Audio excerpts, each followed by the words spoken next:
ठीक है।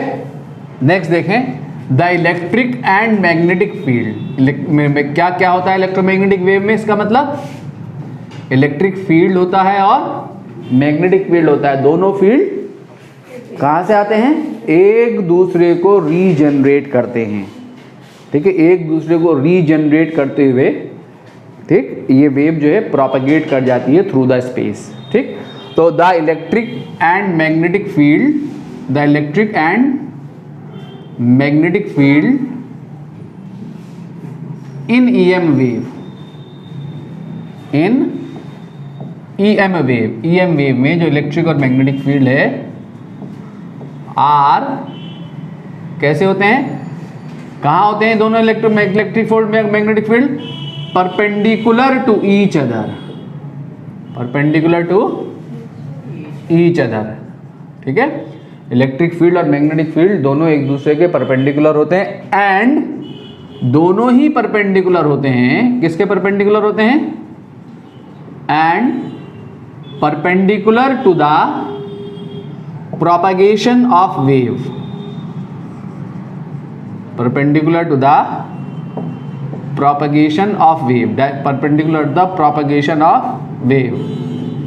ठीक है, direction of propagation of wave, perpendicular to the direction of propagation of wave, direction of propagation of wave। ठीक है, तो हमने कंसिडर कर लिया, consider EM wave, EM wave traveling along z direction. कौन सी z direction, plus z direction. EM wave कहाँ चल रही है, प्लस z डायरेक्शन में चल रही है ईएम वेव। ठीक है, तो अगर प्लस z डायरेक्शन में ईएम वेव है तो इलेक्ट्रिक फील्ड कहाँ होगी, या तो y डायरेक्शन में या x डायरेक्शन में। तो दोनों में से किस डायरेक्शन में होगी इलेक्ट्रिक फील्ड, आपको ये पता करना है। तो आपको देखो कॉपी में टॉप पे एक जगह बची रहती है ना, टॉप चौड़ी चौड़ी सी पट्टी रहती है नोटबुक के ऊपर, टॉप पे वहाँ लिखो, एक नोट लिखो यहाँ पे। देखो एग्जाम में न्यूमेरिकल को सॉल्व करने में आएगा कि EM wave propagates, EM wave ई क्रॉस बी, क्या ई क्या है यहाँ, ई क्या है यहाँ, इलेक्ट्रिक फील्ड है, बी क्या है यहाँ, मैग्नेटिक फील्ड है, ई क्रॉस बी की डायरेक्शन में प्रोपगेट करती है, ई क्रॉस बी की डायरेक्शन में प्रोपगेट करती है। ये याद कर लो, कहां प्रोपगेट करती है ईएम वेव, ई क्रॉस बी की डायरेक्शन में। जैसे सुनो मेरी बात ध्यान से, मैंने क्या कहा कि इलेक्ट्रिक फील्ड और मैग्नेटिक फील्ड परपेंडिकुलर हैं और परपेंडिकुलर हैं डायरेक्शन ऑफ प्रोपगेशन के, यानी तीनों परपेंडिकुलर होते हैं, इलेक्ट्रिक फील्ड, मैग्नेटिक फील्ड और डायरेक्शन ऑफ प्रोपगेशन। ठीक है, अगर मैं कहूं कि इलेक्ट्रिक वेव जो है इस z डायरेक्शन में चल रही है, इस z डायरेक्शन में इसके चलने की डायरेक्शन है, तो इलेक्ट्रिक फील्ड कहां होगी और मैग्नेटिक फील्ड कहां होगी, ई क्रॉस बी की दिशा लेनी है, ई क्रॉस बी। ठीक है, ये अगर ये एक्स एक्सिस है, ये हो गई ना ई क्रॉस बी, तो ई क्रॉस बी कहां होगा, ई क्रॉस बी जेड, ई क्रॉस बी जेड। इसका मतलब इलेक्ट्रिक फील्ड कहां है, यहां है, और मैग्नेटिक फील्ड कहां है, यहां है। अब ये कौन सी दिशा है, ये कौन सी दिशा है, एक्स वाई जेड। तो जेड कहां होता है जरा बताओ तो सही, एक्स क्रॉस वाई जेड होता है, एक्स क्रॉस वाई जेड, आई क्रॉस जे के होता है, नहीं आई क्रॉस जे के। तो इसका मतलब ये एक्स एक्सिस होगी, ये क्या होगी बोलो, वाई एक्सिस होगी।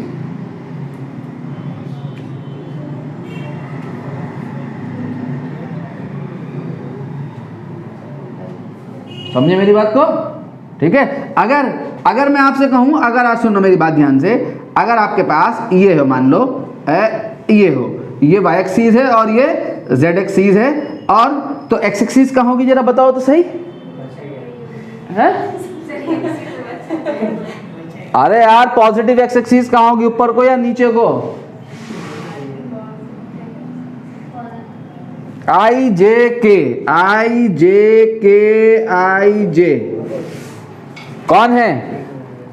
जे क्रॉस के, जे क्रॉस के आई, जे क्रॉस का मतलब वाई क्रॉस जेड, तो वाई क्रॉस जेड करो तो वाई क्रॉस जेड नीचे को है पॉजिटिव एक्स। ओरिएंटेशन एक्सिस का पता होना चाहिए दोस्तों, ओरिएंटेशन नहीं पता सब कुछ गड़बड़ हो जाता है यहाँ 12th क्लास में। जे क्रॉस के ही ना आई था तुम्हारा, जे कहाँ होता है? वाई एक्सिस, के कहाँ है? जेड एक्सिस, यानी y cross j, y cross j is x. अगर ये वाई है ये जेड है तो वाई क्रॉस जे नीचे को है पॉजिटिव एक्स, तो पॉजिटिव एक्स तुम्हारा यहाँ ना होके कहाँ है? नीचे को है, ये है पॉजिटिव एक्स एक्सिस। और अगर ये वाई है ये जेड है, ये वाई है ये जेड है, तो वाई क्रॉस जेड तो ऊपर को है। समझे भाई साहब? ठीक है, ऐसे ओरिएंटेशन देना जरूरी है। ठीक है, अगर मैं कहूं कि वेव इधर को प्रोपागेट कर रही है, वेव इधर को प्रोपागेट कर रही है, तो ई क्रॉस बी की दिशा, तो ई क्रॉस बी, तो ई कहाँ है तुम्हारा? पॉजिटिव वाई दिशा में, और बी कहाँ है तुम्हारा? यहाँ। अगर मैं कहूं कि वेव इधर को प्रोपागेट कर रही है, इधर को वेव इधर को प्रोपागेट कर रही है, तो ई कहाँ है तुम्हारा? ई क्रॉस बी, ई नेगेटिव जेड डायरेक्शन में, नेगेटिव जेड, ये नेगेटिव, ये कौन सी डायरेक्शन है? नेगेटिव माइनस एक्स डायरेक्शन है, माइनस एक्स डायरेक्शन में प्रोपागेट कर रही है वेव, तो माइनस ई क्रॉस बी, ई क्रॉस बी, तो अब ई तुम्हारा यहाँ है, बी तुम्हारा यहाँ है।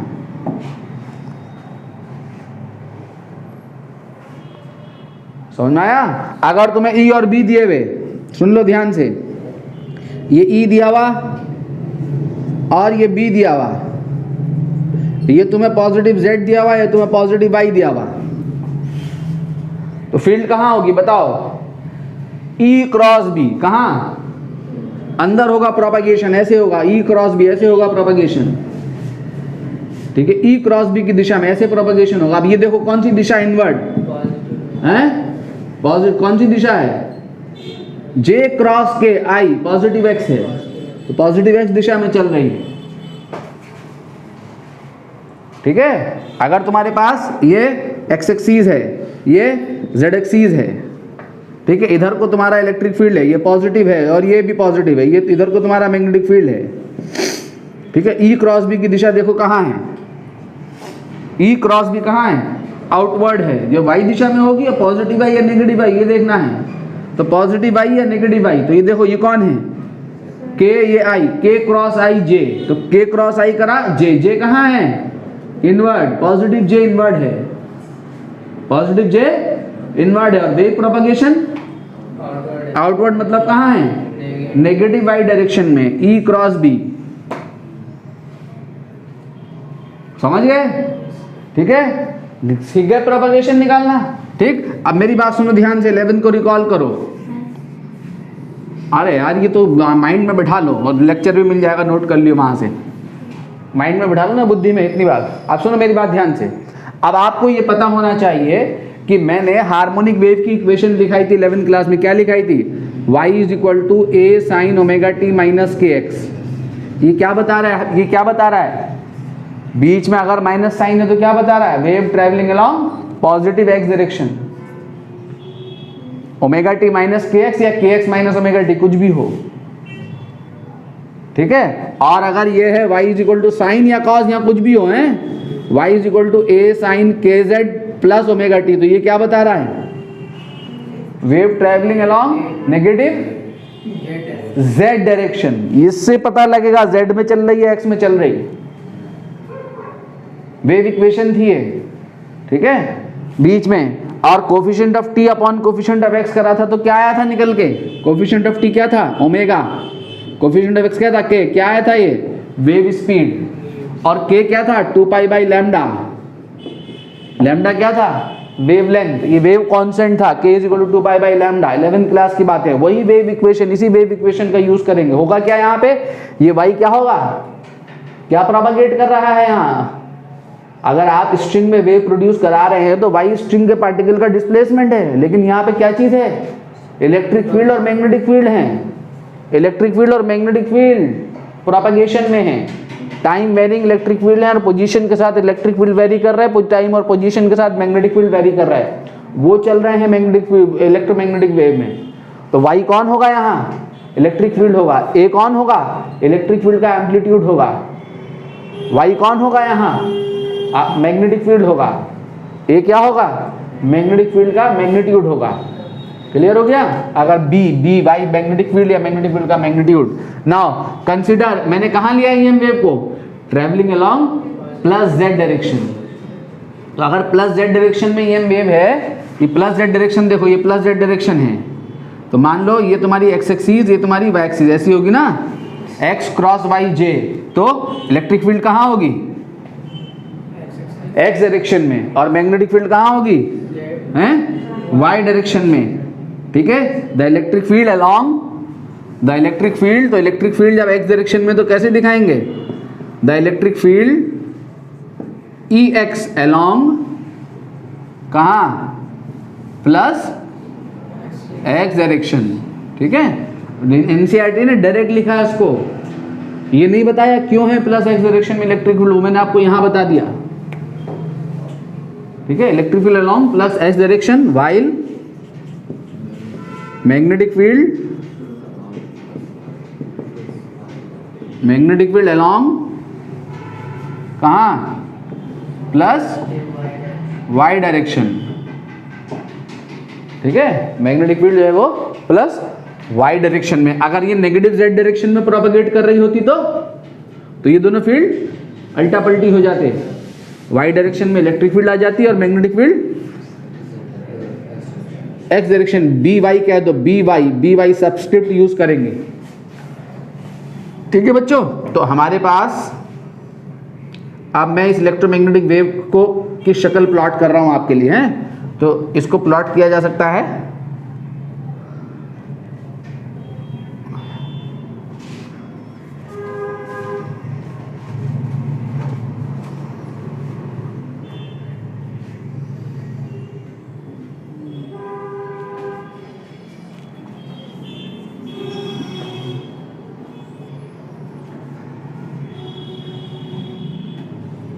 ये z डायरेक्शन है।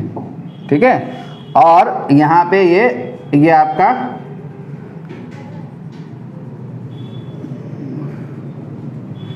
देखें जरा ध्यान से, देखो ये इलेक्ट्रिक फील्ड है, इलेक्ट्रिक फील्ड का वेरिएशन यहां दिखाना है, ये एक्स डायरेक्शन, ये वाई डायरेक्शन। तो इलेक्ट्रिक फील्ड का वेरिएशन एग्जैक्टली वाई डायरेक्शन के पैरेलल दिखाना है।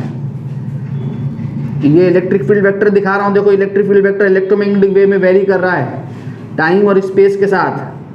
यहाँ वेक्टर बढ़ता हुआ मैक्सिमम हो गया, फिर घट के जीरो हो गया, फिर देखो ये अपोजिट दिशा में चला गया वेक्टर। ये इलेक्ट्रिक फील्ड वेक्टर चल रहा है वाई एक्सिस के एक्स एक्सिस के पैरेलल चलेगा, ये एक्स डायरेक्शन में वेरिएशन हो रहा है। ये इलेक्ट्रिक फील्ड वेक्टर है, देख रहे हैं? ये इलेक्ट्रिक फील्ड वेक्टर अब नीचे को चला जाएगा। ये इलेक्ट्रिक फील्ड वेक्टर एक्स दिशा में, ये नेगेटिव दिशा, नेगेटिव एक्स दिशा में चला गया। ये मैग्नेटिक फील्ड वेक्टर, अब इस मैग्नेटिक फील्ड वेक्टर को इसके पैरेलल दिखाना है वेरिएशन, मैग्नेटिक फील्ड के पैरेलल, वाई एक्सिस के पैरेलल। ठीक है? ये मैग्नेटिक फील्ड वेक्टर है, इसके पैरेलल लाना है इसको साइमल्टेनियसली। इसका वेरिएशन इसको प्रोड्यूस कर रहा है, इलेक्ट्रिक फील्ड का वेरिएशन मैग्नेटिक फील्ड को, मैग्नेटिक फील्ड का वेरिएशन इलेक्ट्रिक फील्ड को प्रोड्यूस कर रहा है। अब ये नेगेटिव वाई दिशा में चला जाएगा, ऐसे देख रहे हैं?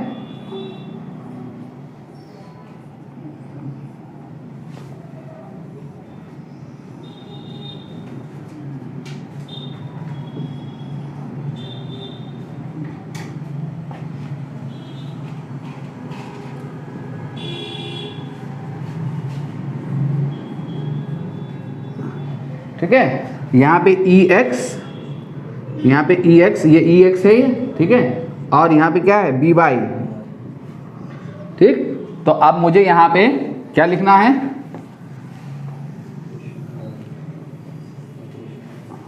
EX लिखूं। ठीक है? साइनोसॉइडल वेरिएशन लिए, कैसे वेरिएशन लिया मैंने?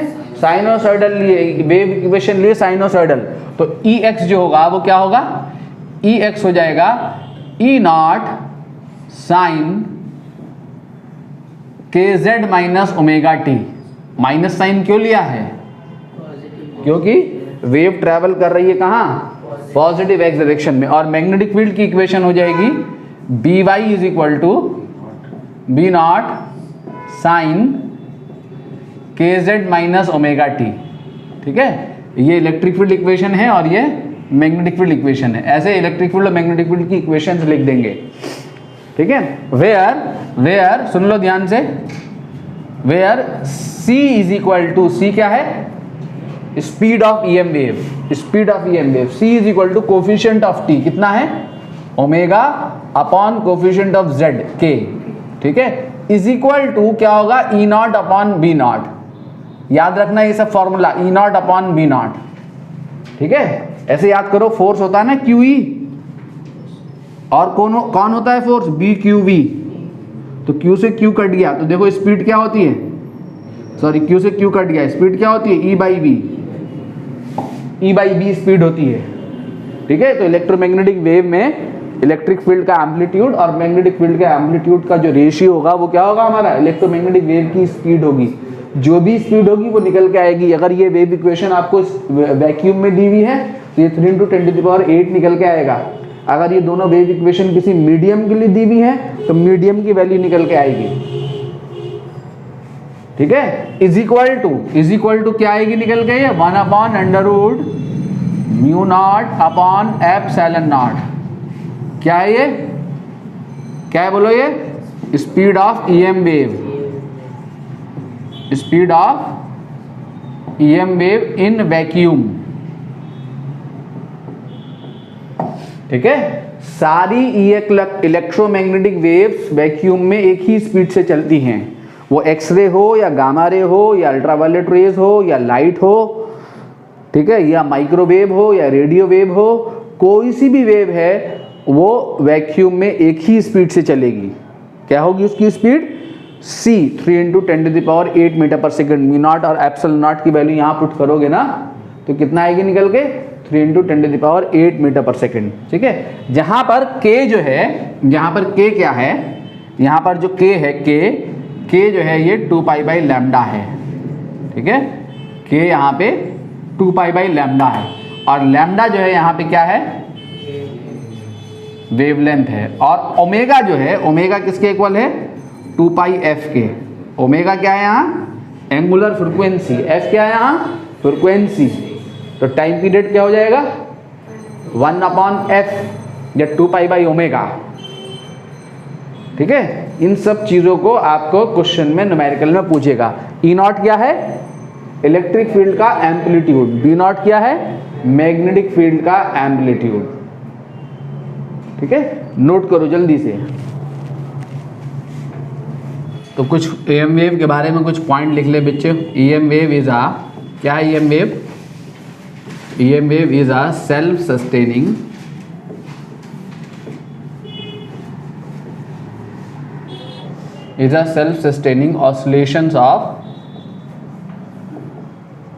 oscillations of electric and magnetic field. Self-sustaining oscillation of electric and magnetic field in free space. Can travel in vacuum. Can travel in vacuum.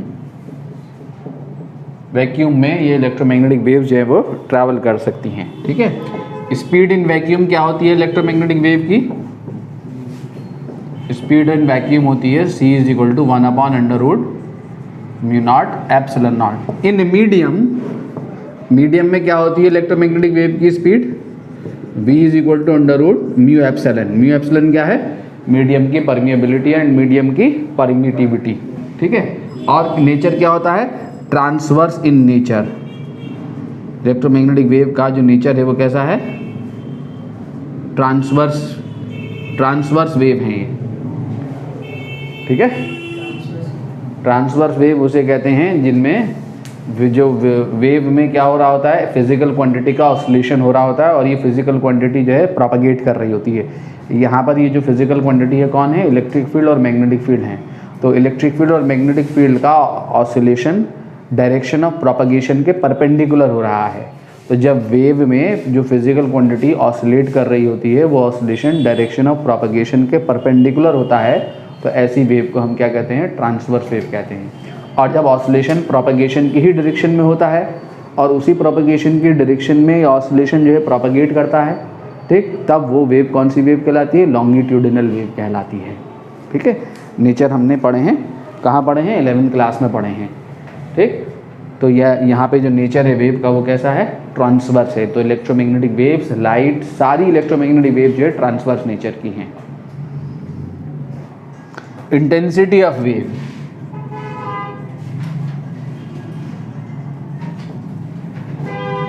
क्या होती है इंटेंसिटी वेव की, the energy crossing, energy electromagnetic wave energy, wave में जो energy है, ठीक है, वो इलेक्ट्रोमैग्नेटिक एनर्जी, यहाँ पर यहाँ इंटेंसिटी ऑफ इलेक्ट्रोमैग्नेटिक वेव देख रहे हैं। The energy crossing per unit area, per unit area, per unit time,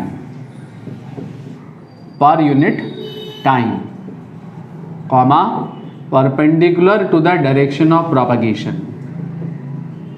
perpendicular to the direction of propagation,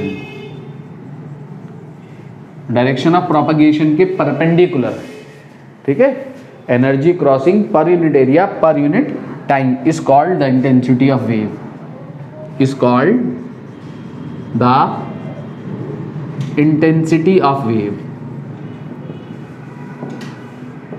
ठीक है, energy crossing per unit area per unit time. यहाँ पे क्या होती है इलेक्ट्रोमैग्नेटिक वेव की intensity, half epsilon naught E square into C. ठीक है, ये एनर्जी है joule, energy crossing per unit area, joule per metre square per unit time per second, और जूल पर सेकंड क्या होता है, वॉट, तो वॉट पर मीटर स्क्वायर भी कह सकते हो इसको। ठीक है, दिस इज द इंटेंसिटी। ठीक है, ah half epsilon naught E square into C is the intensity of electromagnetic wave. ठीक है, ये इंटेंसिटी कैसे निकलती है, मैंने आपको जो है वेव में पढ़ाया है। अगर सोर्स पावर दी हुई हो तो, सोर्स पावर दी हो तो इंटेंसिटी निकालना सिखाइए ना। अरे यार, वेव में सब बताया है 11th क्लास में। देखो, अगर पॉइंट सोर्स ऑफ लाइट है, मान लो पॉइंट सोर्स है, तो आपने इंटेंसिटी निकालनी है। तो पॉइंट सोर्स के लिए जो पावर स्प्रेड होती है, जो एनर्जी स्प्रेड होती है, कहाँ स्प्रेड होती है, ओवर स्फेरिकल एरिया। अगर ये पॉइंट सोर्स है, पॉइंट सोर्स ऑफ लाइट है, आप परपेंडिकुलर ट्रांसमिशन होना चाहिए, परपेंडिकुलर टू द प्रोपगेशन। ठीक है, तो जो परपेंडिकुलर ट्रांसमिशन होगा वो कहाँ पे ट्रांसमिशन होगा, अगर ये सोर्स ऑफ लाइट है तो मैं आर डिस्टेंस पे चला जाऊँ तो लाइट एनर्जी ऐसे मिलेगी। पॉइंट सोर्स ऑफ लाइट के लिए जो एनर्जी का स्प्रेड होगा, वो एनर्जी का जो स्प्रेड होगा वो कहाँ पे होगा, ओवर स्फेरिकल एरिया। ऐसे ना आएंगे, लाइट रेज हैं। ठीक है, ये पॉइंट सोर्स यहाँ पे रखा हुआ है स्फीयर के सेंटर पे। अगर ये सन है, यहाँ पे ये सन है, तो सन से जो एनर्जी रेडिएट हो रही है वो एनर्जी जो है कहाँ पे इम्पार्ट कर रही है, नॉर्मली ओवर स्फेरिकल एरिया। ठीक है, ऐसे स्फेरिकल एरिया। यहाँ पे अर्थ है, अर्थ बहुत छोटा सा फ्रैक्शन यूज़ कर रही है, बाकी एनर्जी तो चारों तरफ रिलीज हो रही है ना सन से। सन का अगर point source of light assume कर लें, ठीक है, तो सन से भी इंटेंसिटी निकाली जा सकती है अर्थ पे। अगर ये r is the radius of this sphere, तो आर डिस्टेंस पे ये सोर्स ऑफ लाइट से कहाँ चले गए, हम आर डिस्टेंस पे चले गए। तो सोर्स ऑफ लाइट से आर डिस्टेंस में एनर्जी निकालनी है। सोर्स पावर कितनी है, पी है, पी जो है पावर ऑफ सोर्स है। तो इंटेंसिटी क्या होगी, energy received per second per unit area. तो एनर्जी पावर क्या होती है, energy emitted per second by the source. ठीक है, आर डिस्टेंस पे टोटल एरिया कितना हो गया, 4 पाई आर स्क्वायर। तो इंटेंसिटी कितनी हो गई, P upon 4 pi r square. अगर पावर ऑफ सोर्स गिवन होगी पॉइंट सोर्स ऑफ लाइट के लिए, इंटेंसिटी कैसे निकालोगे, P upon 4 pi r square. तो सोर्स का पावर तो कांस्टेंट है, तो इंटेंसिटी जो है किस पे डिपेंड करती है, जरा बताओ तो सही, inversely proportional to r square, यानी डबल डिस्टेंस जाओगे तो इंटेंसिटी क्या होगी, 4 टाइम्स कम हो जाएगी। जैसे जैसे सोर्स के करीब आओगे तो इंटेंसिटी बढ़ती चली जाएगी। लाउड स्पीकर अभी अजान हो रही थी ना मस्जिद की, वहाँ पे लगा लिया लाउड स्पीकर पे कान, तो क्या होगा, कान गायब हो जाएंगे ना दोनों। ठीक है, क्यों? क्योंकि हाई इंटेंसिटी का साउंड मिलेगा। अगर आप अपनी डिस्टेंस को लाउड स्पीकर से डबल कर लोगे तो आप जो साउंड रिसीव करेगा आपका ईयर, उसकी इंटेंसिटी कितनी रिड्यूस हो जाएगी, 1/4 रिड्यूस होके 1/4 रह जाएगी। तो वो भी स्फेरिकल एरिया पे स्प्रेड होती है एनर्जी। ठीक है, स्फेरिकल एरिया ले सकते हो तो 1/4 रिड्यूस हो जाएगी। ठीक है, 3 टाइम्स अवे चले जाओगे तो जितना दूर जाओगे तो साउंड कम मिलता है ना, साउंड इंटेंसिटी कम होती चली जाएगी। मैं तुम्हारे कान पे मुंह रख के चीखूं तो क्या होगा, और दूर से चीखूं तो दोनों में फ़र्क होगा, नहीं होगा। ठीक है, डिस्टेंस पे वही बात है यहाँ पर। तो intensity point source of light से कैसे वेरी करती है, इन्वर्सली प्रोपोर्शनल टू डिस्टेंस का स्क्वायर। इन सब की न्यूमेरिकल में हमें ज़रूरत पड़ेगी, ज़्यादातर हमें पड़ेगी मॉडर्न फिजिक्स में, सेकंड बुक में। ठीक है, और अगर लाइन सोर्स है, तो लाइन सोर्स के लिए पावर स्प्रेड कहाँ होता है? अगर ये लाइन सोर्स है, लीनियर शेप का सोर्स है, तो कहाँ होता है power spread? Over cylindrical area. अगर ये सिलेंडर में एज्यूम कर लो और यहाँ पे ये रखा हुआ हो, यहाँ पे ये रखा हुआ हो सोर्स ऑफ लाइट, ये सोर्स ऑफ लाइट है, तो इससे जो एनर्जी स्प्रेड होगी कहाँ स्प्रेड होगी? ऐसे सिलेंड्रिकल एरिया पे स्प्रेड होगी एनर्जी। ये सिलेंडर पे एनर्जी का स्प्रेड आएगा। अगर सोर्स से आर डिस्टेंस पे चले गए और ये एल लेंथ है, लेंथ किसकी है? ये इसकी लेंथ है, किसकी? सोर्स की। तो पावर क्या होगी? अगर power of the source P है तो कितनी होगी? Surface area, curve surface area पे आएगा, है 2πRL। एल पी 2π कॉन्स्टेंट है, तो आई किसके इनवर्सली प्रोपोर्शनल? आर के। तो लाइन सोर्स से अगर डबल करोगे अपनी डिस्टेंस को तो इंटेंसिटी कितनी हो जाएगी? हाफ। पॉइंट सोर्स से डबल करोगे डिस्टेंस को तो कितना इंटेंस रिसीव करोगे साउंड या लाइट? या लाइट की बात कर रहे हैं, इलेक्ट्रोमैग्नेटिक वेव की इंटेंसिटी कितनी रह जाएगी? 1/4। साउंड भी वेव है और ये भी वेव है, तो दोनों जगह पे इंटेंसिटी का डिस्कशन होता है। वहाँ पे डिटेल में होता है, कहाँ? 11th क्लास में इंटेंसिटी। यहाँ पे जो है ये फॉर्मूला है आपके पास, इसको अभी हम फिर और कैलकुलेशन में लेके आएंगे अपने मॉडर्न फिजिक्स में, डुअल नेचर में। मोमेंटम नेक्स्ट देखें बच्चों, मोमेंटम। इलेक्ट्रोमैग्नेटिक वेव मोमेंटम भी कैरी करती है ना। मोमेंटम कौन कैरी करता है? मोमेंटम क्या है? कौन सा नेचर है? किसके पास होता है? मासेस के पास। मास मतलब पार्टिकल के पास।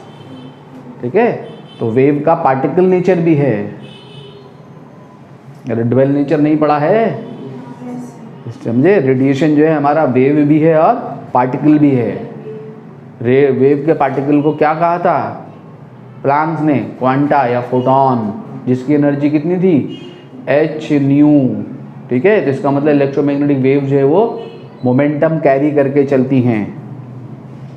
Electromagnetic waves also carries momentum. EM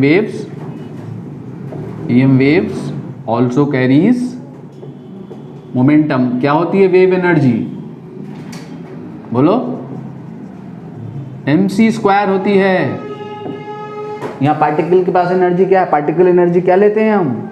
12 mv² लेते हैं। 12 mv² हमारा, अगर कोई मास है, m मास की कोई बॉडी मूव कर रही है v वेलोसिटी से, तो क्या होगी एनर्जी? 12 mv² काइनेटिक एनर्जी होगी। यहाँ पे क्या होगी? mc² होगी। ठीक है, क्या होती है एनर्जी? यहाँ पार्टिकल की एनर्जी क्या होती है? mc² होती है। ठीक है, तो momentum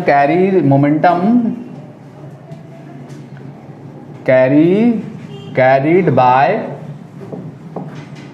portion of EM wave having energy E। अगर एनर्जी E है या हैविंग एनर्जी E, क्या होगा? मोमेंटम जो होगा वो होगा E/c। मोमेंटम कितना होगा? E/c। P is the power नहीं है, लीनियर मोमेंटम है। ठीक है, E क्या है? एम सी स्क्वायर भी लिख सकते हैं, m c square upon c. M c is the momentum, m is mass of photon, c is speed of photon. ठीक है, फोटोन का रेस्ट मास क्या होता है? 0। फोटोन रेस्ट में हैज नो मीनिंग। अरे फोटोन की कोई मीनिंग है रेस्ट में होने का? कोई मतलब है फोटोन के? कोई मतलब नहीं है। तो रेस्ट मास ऑफ फोटोन क्या होता है? 0 होता है। तो m यहाँ कौन सा मास है? मूविंग मास है। ठीक है, तो एम सी स्क्वायर, तो E is equal to m c square, तो E is equal to m c square ना लेके E एनर्जी है अगर फोटोन की, h nu, E is equal to h nu is the energy. तो एक photon का मोमेंटम निकाल सकते हैं आप यहाँ से, एच न्यू भी होती है एनर्जी। ठीक है बच्चों, ठीक है, एंड में न्यूमेरिकल देखेंगे हम। ठीक, अब यहाँ पे जो है वेव्स को देखने जा रहे हैं हम, एक एक करके सारी वेव्स को, स्पेक्ट्रम देखने जा रहे हैं। ठीक है, स्पेक्ट्रम में वेव्स की वेवलेंथ देखने जा रहे हैं और यूजेस देखने जा रहे हैं। यूजेस पे क्वेश्चन आता है, मिटा दूं?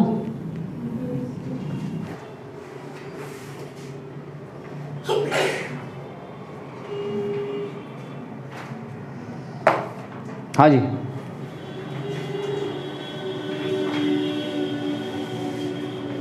देखो बच्चों, लास्ट हमारा यहाँ टॉपिक इस चैप्टर में इलेक्ट्रोमैग्नेटिक स्पेक्ट्रम। ठीक है, इसको और देख लो, एक बार एक्सप्लेन कर दूं मैं, लिख लिया होगा सबने ना। रेडियो वेव्स, रेडियो वेव्स की वेवलेंथ सबसे ज़्यादा होती है, कहाँ से कहाँ तक? 10⁴ मीटर से अबाउट 0.1 मीटर तक वेवलेंथ सबसे बड़ी है और फ्रिक्वेंसी सबसे कम है रेडियो वेव की। ठीक है, देखो ये फ्रिक्वेंसी है, सबसे ज़्यादा फ्रिक्वेंसी किसकी है? गामा रेज की, फिर एक्स रेज की, फिर अल्ट्रावायलेट रेज, फिर विजिबल लाइट, फिर इंफ्रारेड, फिर माइक्रोवेव और लास्ट में किसका है? Radio wave. तो रेडियो वेव सबसे ज़्यादा लॉन्गर हैं, लॉन्गर इलेक्ट्रोमैग्नेटिक वेव्स हैं। इनकी वेवलेंथ जो है वो क्या होती है? लॉन्ग होती है। देखो कितनी है? 10⁴ मीटर कितना होगा? 10 किलोमीटर। ठीक है, 10 किलोमीटर टू अबाउट कितना? 0.1 मीटर, इतनी इनकी वेवलेंथ होती है। कैसे प्रोड्यूस करते हैं इनको? They are generated by LC oscillation. जो आपका FM के रेडियो स्टेशन से जो वेव आ रही हैं वो रेडियो वेव्स हैं। टीवी ट्रांसमिशन में जो आप वेव यूज़ कर रहे हैं, जो इलेक्ट्रोमैग्नेटिक वेव से जो आपका टीवी ट्रांसमिशन है, टीवी पे एक रिसीवर पे जितनी भी वेव्स आ रही हैं वो सब क्या हैं? रेडियो वेव्स हैं। जो भी हम मॉडर्न डे में जो टेलीकम्युनिकेशन, हम कम्युनिकेशन में जो वेव यूज़ करते हैं, तो टेलीकम्युनिकेशन में जो इलेक्ट्रोमैग्नेटिक वेव्स का जो इस्तेमाल है वो सारी की सारी क्या है? रेडियो वेव्स है। ठीक है, रेडियो कम्युनिकेशन में यूज़ करते हैं and are use in radio and television communication system. ठीक है, 98.3 मेगाहर्ट्ज़ रेडियो मिर्ची क्या है? वो रेडियो वेव है। ठीक है, माइक्रोवेव क्या है? माइक्रोवेव की वेवलेंथ कहाँ से कहाँ है? ठीक है, इससे जो छोटी, इससे जो छोटी हैं, यहाँ से 0.3 मीटर से कितनी? 10⁻⁻⁴ मीटर इज द माइक्रोवेव। ठीक है, कैसे प्रोड्यूस होती हैं? Generated by electronic devices. Electronic devices में प्रोड्यूस करते हैं। और कहाँ यूज़ करते हैं इसमें? रडार सिस्टम में। रडार जानते हैं ना, हमारे बॉर्डर पर रखा रहता है, कोई एनिमी प्लेन तो नहीं आ गया, कोई एनिमी ऑब्जेक्ट तो नहीं आ गया बाहर से। ठीक है, तो उसको डिटेक्ट करने के लिए रडार का यूज़ होता है। ठीक है, इलेक्ट्रोमैग्नेटिक माइक्रोवेव्स को वो जनरेट करता है। और घर में भी होता है माइक्रोवेव ओवन, उसमें भी यूज़ होती हैं, वहाँ भी यूज़ करते हैं माइक्रोवेव्स को। ठीक है, दूसरा क्या है? Infrared waves. इंफ्रारेड वेव्स ये हमें सन से मिलती हैं, ये हीटअप करती हैं, जो हीटअप करती हैं इन्वायरमेंट को। ठीक है, कितनी होती है इनकी वेवलेंथ? 10⁻³ मीटर से 7 × 10⁻⁷ मीटर तक। ठीक है, इसके बाद क्या आ जाती है? Visible light. इसके बाद विजिबल लाइट आ जाती है। इसके बाद रेड कलर की वेवलेंथ आ जाती है। देखो ये रेड कलर की वेवलेंथ की बाउंड्री है 4000 एंगस्ट्रॉम टू 7 to 8000 एंगस्ट्रॉम की होती है रेड कलर। पढ़ा होगा ना आपने, रेड कलर की बाउंड्री है। तो यहाँ तक कौन गई? Infrared wave. इसके बाद कौन शुरू हो जाएगा? रेड कलर, व्योर वाला विजिबल रीजन, ठीक है। Produce bye molecules at room temperature. सारे ऑब्जेक्ट, सारे all objects radiates infrared waves, सारे ऑब्जेक्ट से रेडिएट हो रही होती हैं, इलेक्ट्रोमैग्नेटिक एनर्जी रेडिएट कर रहे होते हैं, ठीक है, ठीक है। Produce bye molecules at room temperature objects, ठीक है। Used in physiotherapy, infrared photography and vibrational spectroscopy, ठीक है बच्चों। दूसरा क्या है हमारा, ये देखो आपको क्या देखना है यहाँ पर, आपको क्या पूछेगा बोर्ड एग्जाम में, आपको ये सब यूजेस पूछेगा, आपने ये सब यूजेस याद करने हैं ये, ठीक है। ये रडार सिस्टम, ये सारे यूजेस याद करते हैं, रेडियो एंड टेलीकम्युनिकेशन सिस्टम, ये पूछता है 2 मार्क्स में, 3 मार्क्स में 2 वेव्स दे देगा, 3 वेव्स दे देगा, उनके यूजेस पूछेगा, ठीक है। विजिबल लाइट, विजिबल लाइट क्या है, visible light can be detected by human आई, ठीक है। 7.8 × 10⁻⁷ मीटर से 3.8 × 10⁻⁷ मीटर, ये रेड कलर है और ये यहाँ पे कौन है, वायलेट कलर है, ठीक है। इधर को वेवलेंथ बढ़ रही है और इधर को चलता है, ठीक है। इधर को वेवलेंथ घट रही है, उधर को वेवलेंथ घट रही है, ठीक है, ठीक है। और सेंसिटिविटी ह्यूमन आई की जो सेंसिटिविटी है वो मैक्सिमम है इस वेवलेंथ के लिए। कहाँ लाई करती है वेवलेंथ, विबग्योर में जाओगे तो हैं, कहाँ लाई करती है, येलो रीजन में, येलो रीजन में लाई करती है। इसीलिए टेनिस की जो बॉल है वो येलो ग्रीन कलर की बनाई जाती है, ठीक है। हमारी आई सबसे ज़्यादा सेंसिटिव है इस वेवलेंथ के लिए, यानी अगर आपके सामने से बहुत तेज़ी से ऑब्जेक्ट पास कराए जाएं तो जो ऑब्जेक्ट इस वेवलेंथ का होगा वो आपकी आई सबसे ज़्यादा डिटेक्ट करेगी। आपसे काउंट करने के लिए कहा जाए, तेज़ी से ऑब्जेक्ट पास करा के काउंट करने के लिए कहा जाता है, आप इनको काउंट ईजीली करोगे। मैं इसकी ये कलर आपको ज़्यादा डिटेक्ट होगा, ज़्यादा सेंसिटिव है, इसीलिए जो है tennis ball yellow green colour की बनाई जाती है, ठीक है। अल्ट्रावायलेट रेस की ये वेवलेंथ है 4 × 10⁻⁷ मीटर से 16 × 10⁻�10 मीटर। कहाँ प्रोड्यूस होती है, produce by excited atom and molecules, ठीक है, as well as in electric discharge, ठीक है। Involve in the formation of cataract. जो कैटरैक्ट बनता है अल्ट्रावायलेट रेस की वजह से बनता है, सन से जो अल्ट्रावायलेट रेज आ रही हैं, ठीक है। कैटरैक्ट समझते हैं, आँख में जो है मोतियाबिंद जो हो जाता है, ठीक है, विजन हेजी हो जाता है, ठीक है। Ultraviolet light from sun is the main cause of sunburn. किसी को हुआ है सनबर्न, हाई एल्टीट्यूड पर जाके सनबर्न होता है, पहाड़ों पे जाओगे तो सनबर्न बड़ा आम बात है, पहाड़ पे जब पहुँचेंगे तो सनबर्न मिलेगा आपको, बड़ी आम सी चीज़ होती है, ठीक है। नाउ एक्सरेज, एक्सरेज क्या है, एक्सरेज की वेवलेंथ कहाँ से कहाँ है, 10⁻⁻8 मीटर से 10⁻⁻12 मीटर तक, ठीक है। कैसे करते हैं, obtained by deceleration of high energy electrons by bombarding a heavy metal target. Heavy metal target पे इलेक्ट्रॉन्स को क्या कराते हैं, बम्बार्ड कराते हैं, ठीक है। तो इलेक्ट्रॉन डीएक्सेलरेट करता है, उसकी वजह से एक्सरेज प्रोड्यूस होती हैं, ठीक है। ये कहाँ यूज होती हैं, एक्सरे सबने देखा होगा, एक्सरे फिल्म, अरे हड्डी, हाथ पैर हड्डी टूटती है, एक्सरे फिल्म देखते हो नहीं, वहाँ यूज़ होती हैं। क्यों यूज़ होती हैं, क्योंकि बोन्स और टिश्यूज़ जो हैं कि एक्स रेस को डिफरेंट प्रोपोर्शन में एब्जॉर्ब करते हैं। बोन्स एंड टिश्यूज से पास हो जाती हैं, बोन्स से ब्लॉक हो जाती हैं, तो उससे उसकी वजह से क्या होता है, तो फोटोग्राफिक एक्सरे जो फोटोग्राफिक फिल्म है उसके ऊपर वेल डिफाइंड पैटर्न बनता है बोन्स का, क्योंकि टिश्यूज एंड बोन्स जो हैं due to different amount of absorption of x rays by bones and tissues a fairly well defined pattern on a photographic film can be obtained, ठीक है। ये तो जानते हैं सब लोग, ठीक है। Use in the study of crystal structure, crystal structure पढ़ा है ना सॉलिड स्टेट केमिस्ट्री में, तो वहाँ पर वो किससे स्टडी किया जाता है, एक्स रेज से स्टडी किया जाता है, ठीक है। इसलिए फिजिक्स को बड़ा भाई कहा जाता है केमिस्ट्री का। सारी चीज़ें जो है फिजिक्स ने ईजाद करके दी हैं, वहीं से जो है एक्स रेज के बगैर क्रिस्टल स्ट्रक्चर को स्टडी नहीं किया जा सकता, ठीक है। Now gamma rays, gamma rays क्या है, 10⁻⁻10 metre to less than 10⁻⁻14 metre, ठीक है। They are highly penetrating and produce serious damage when absorbed by living tissues. कहाँ प्रोड्यूस होती हैं, न्यूक्लियर जब रिएक्शंस होती हैं, nuclear fission, nuclear fusion process में, ठीक है। वहाँ पे एक्सरेज प्रोड्यूस होती हैं फिजन में, न्यूक्लियर प्रोसेस में, है न्यूक्लियर रिएक्शंस में, ठीक है। They can be absorb by thick layer of lead. ये इनकी फ्रिक्वेंसी रेंज मैंने दिखा दी। सबसे ज़्यादा हाई एनर्जेटिक कौन होती हैं? गामा रेज, फिर एक्स रेज, फिर अल्ट्रावायलेट, फिर विजिबल, फिर इंफ्रारेड, फिर माइक्रोवेव, फिर रेडियो वेव। क्लियर हो गया? ठीक है।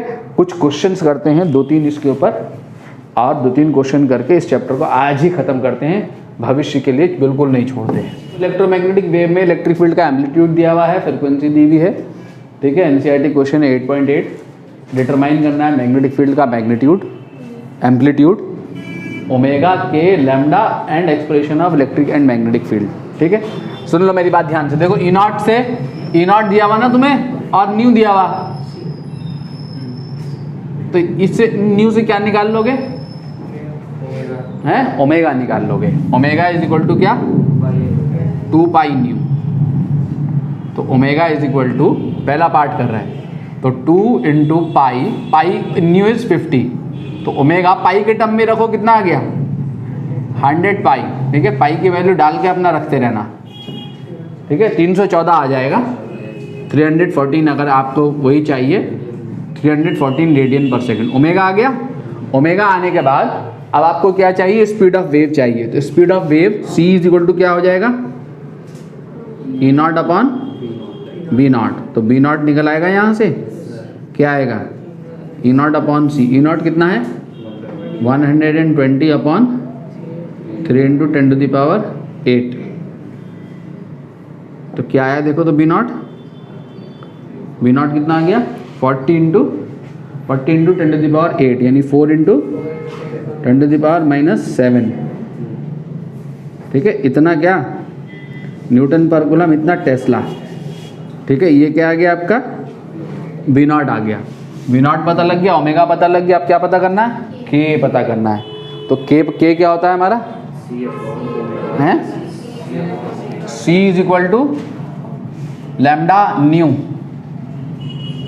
Wavelength into frequency.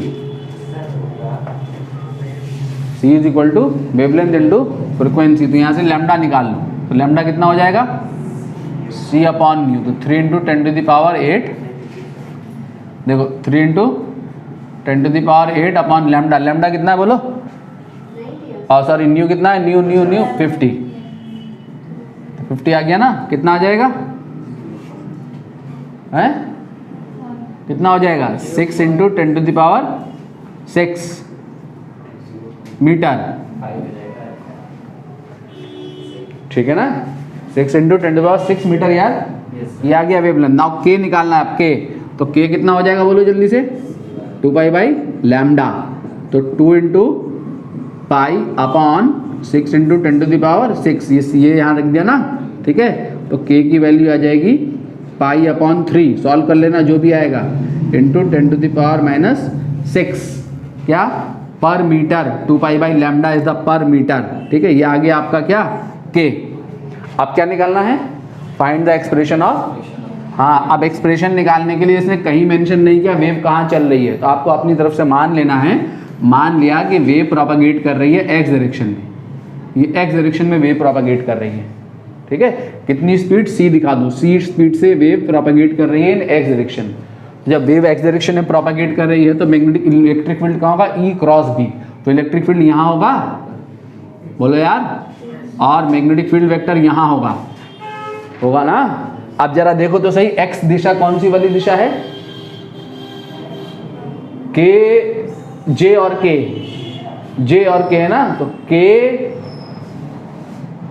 अरे आई जे के डालोगे, आई जे के आई, तो जे क्रॉस के आई, तो जे क्रॉस के आई, तो जे क्रॉस के, तो ये कौन सी एक्सिस है? वाई एक्सिस है। ये कौन सी एक्सिस है? जेड एक्सिस है, ठीक है, ठीक है। नहीं तो आपकी इक्वेशन जो आ गई, इक्वेशन आ गई, कौन सी इक्वेशन चाहिए मुझे? कौन सी इक्वेशन चाहिए? इलेक्ट्रिक फील्ड की। तो इलेक्ट्रिक फील्ड की इक्वेशन आ गई, E is equal to E not, positive direction में लिया है ना मैंने, E not sine k x minus omega T into क्या? कौन सी दिशा है? Positive y into j cap, ठीक है, यहाँ से k की वैल्यू और ओमेगा की वैल्यू और ई नॉट की वैल्यू जो निकाली यहाँ से उठा के डाल देना, ठीक है। और मैग्नेटिक फील्ड आपकी आ गई, क्या आ गई, बी नॉट निकाल लिया ना यहाँ से आपने, ये निकाल लिया बी नॉट, 4 × 10⁻⁷ लिखना होगा यहाँ, B not sine kx omega t की जगह ओमेगा टी माइनस kx भी लिख सकते हो, ठीक है चाहे तो kx minus omega T into क्या, k कैप, ठीक है, क्लियर हो गया। अगर आपने नेगेटिव z डायरेक्शन में प्रोपगेशन लोगे तो ये क्या हो जाएगा, ये दोनों क्या हो जाएंगे प्लस, फिर ये k कैप हो जाएगा और ये j कैप हो जाएगा, ये भी पलट भी जाएंगे, फिर E क्रॉस B ऐसे होगा, अगर बीच में प्लस साइन लेना चाहते हो तो यहाँ पे ई नॉट k और ओमेगा की वैल्यू पुट कर देना, ठीक है। x बता रहा है डायरेक्शन ऑफ प्रोपगेशन को,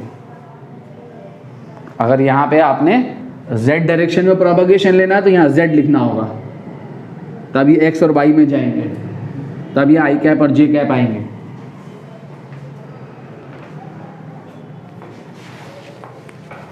देखिए बच्चों क्वेश्चन है ये 8.10, क्या कह रहा है, in plane EM wave electric field oscillating sinusoidally at a frequency of इतना 2 × 10⁻10 hertz and amplitude 48 volt per meter.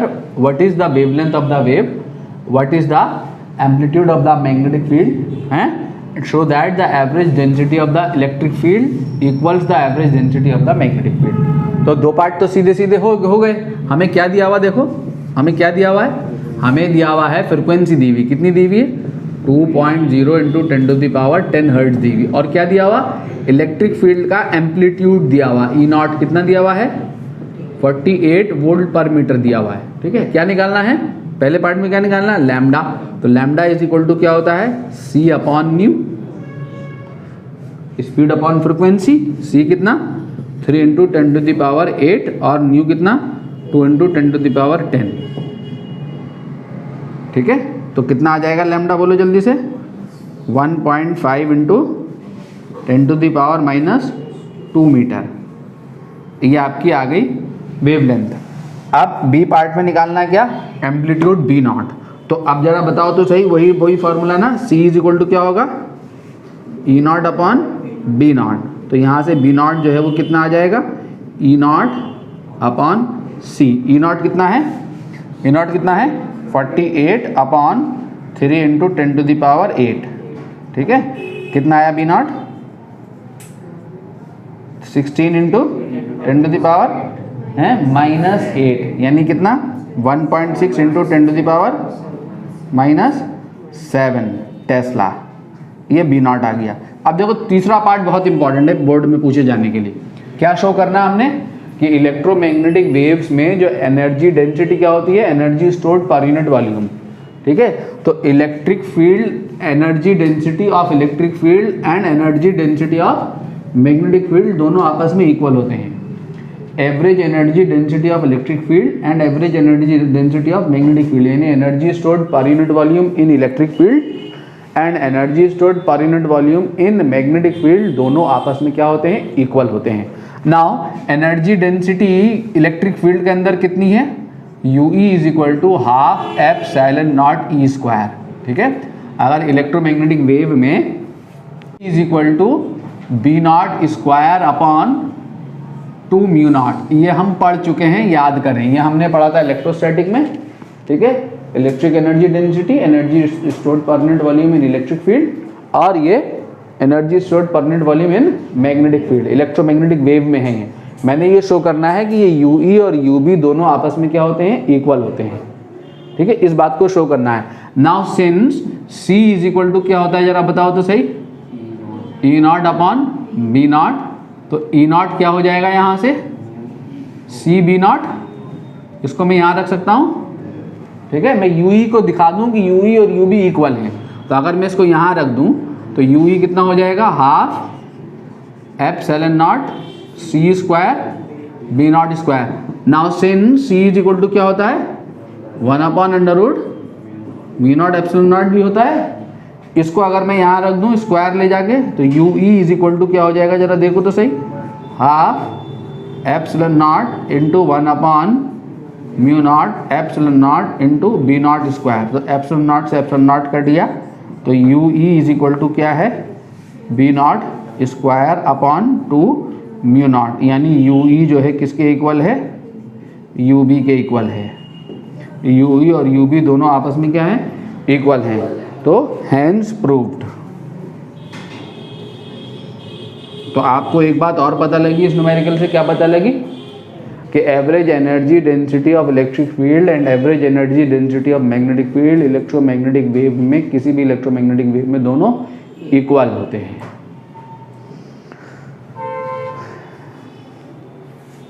देखो जो एक क्वेश्चन ये है आपका एनसीईआरटी 8.11, ये इलेक्ट्रोमैग्नेटिक वेव की इलेक्ट्रिक फील्ड की इक्वेशन दी हुई है 3.1 न्यूटन पर कूलम, यूनिट दी हुई, ई नॉट दिया हुआ 3.1, cos 1.8 y plus 5.4 into 10⁶ t आई कैप। ठीक है, क्या है ये, इक्वेशन ऑफ इलेक्ट्रोमैग्नेटिक वेव। ठीक, what is the direction of propagation. ठीक, तो सबसे पहले हमें बताना है डायरेक्शन ऑफ प्रोपगेशन। तो देरा देखो तो सही, क्या है बीच में, क्या है यहाँ पे, y है यहाँ, तो इसे कंपेयर कर दो ना, किससे कंपेयर कर दो, E is equal to E naught cos K Y plus omega T into I cap. ठीक है, तो कहाँ चल रही है वेव, वाई डायरेक्शन में। कौन सी वाई डायरेक्शन में, बीच में प्लस साइन, मतलब कहाँ चल रही है, नेगेटिव वाई डायरेक्शन में। तो वेव इज प्रोपगेटिंग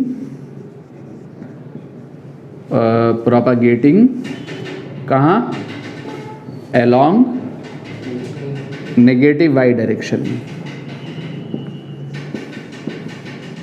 ठीक है, वो नेगेटिव वाई डायरेक्शन में प्रोपगेट कर रही है। अब क्या बताना है जरा बताओ तो सही, वेवलेंथ। तो वेवलेंथ में के दिया हुआ है आपको, ये के दिया हुआ, देखो कितना दिया हुआ, के दिया हुआ है आपको, सॉरी ये दिया हुआ के, हाँ ये दिया हुआ, कितना दिया हुआ के इज इक्वल टू 1.8 रेडियन पर मीटर, और के कितना होता है 2 पाई बाई लैम्डा। तो लैम्डा इज इक्वल टू कितना हो जाएगा, 2 पाई अपॉन के। तो यहाँ पे 2 इंटू 3.14 अपॉन 1.8 जब पुट करोगे तो लैम्डा की वैल्यू आपकी निकल के आएगी कितनी, 3.492 मीटर, इतना निकल के आएगा लैम्डा। ठीक है, और क्या बताना है, बोलो जल्दी से, हैं, फ्रीक्वेंसी। क्या बतानी है, फ्रीक्वेंसी। तो आपके पास ये ओमेगा है ना, तो ओमेगा इज इक्वल टू कितना दिया हुआ है, 5.4 इंटू 10⁶ रेडियन पर सेकेंड। तो ओमेगा इज इक्वल टू क्या होता है, 2 पाई न्यू। तो न्यू इज इक्वल टू कितना हो जाएगा, हैं, ओमेगा अपॉन 2 पाई।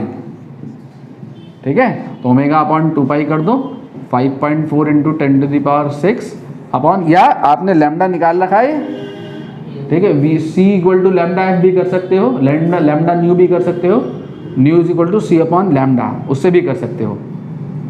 ठीक है, उससे भी कर सकते हो ना। ठीक है, तो आपका ये कितना आ गया, 2 इंटू 3.14। तो आपकी ये फ्रीक्वेंसी यहाँ पे आ रही है 8.6 इंटू 10⁵ हर्ट्ज। कितनी आ रही है, 8.6 इंटू 10⁵ हर्ट्ज। ये आपका आंसर आ रहा है। ठीक है, इसे आप सॉल्व कर लीजिएगा। अब क्या निकालना, B naught. Now C is equal to क्या होता है, E not upon B naught. तो बी नॉट क्या हो जाएगा, E not upon C. E naught कितना है, ई नॉट कितना है 3.1।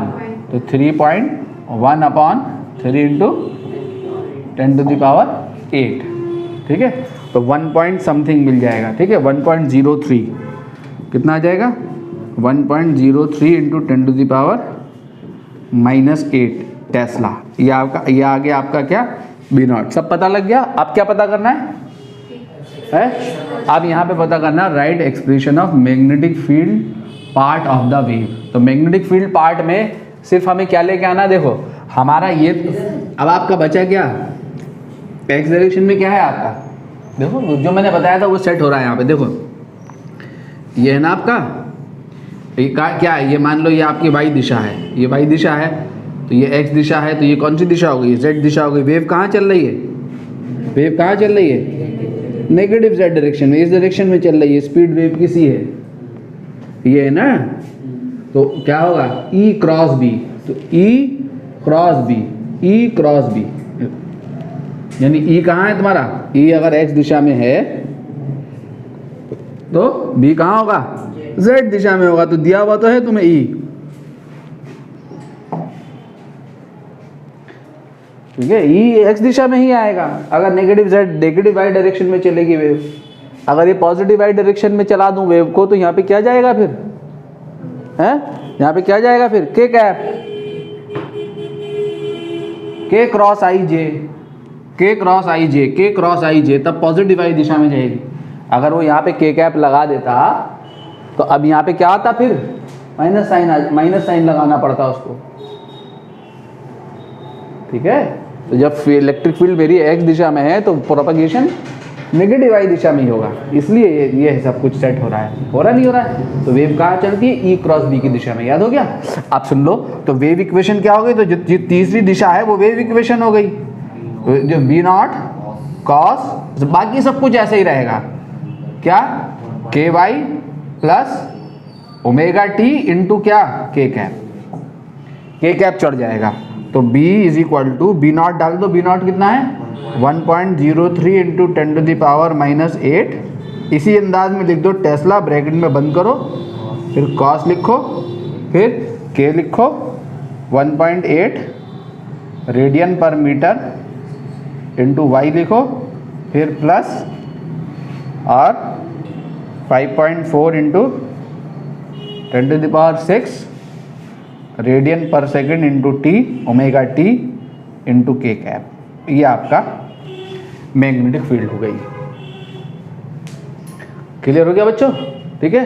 ये चैप्टर हमारा ख़त्म हो गया है। क्वेश्चन जो है आप चाहें तो जितने चाहें लगा लें, उसकी कोई एंड नहीं है। अगली क्लास में हम रे ऑप्टिक्स स्टार्ट करेंगे, ठीक है। ओके।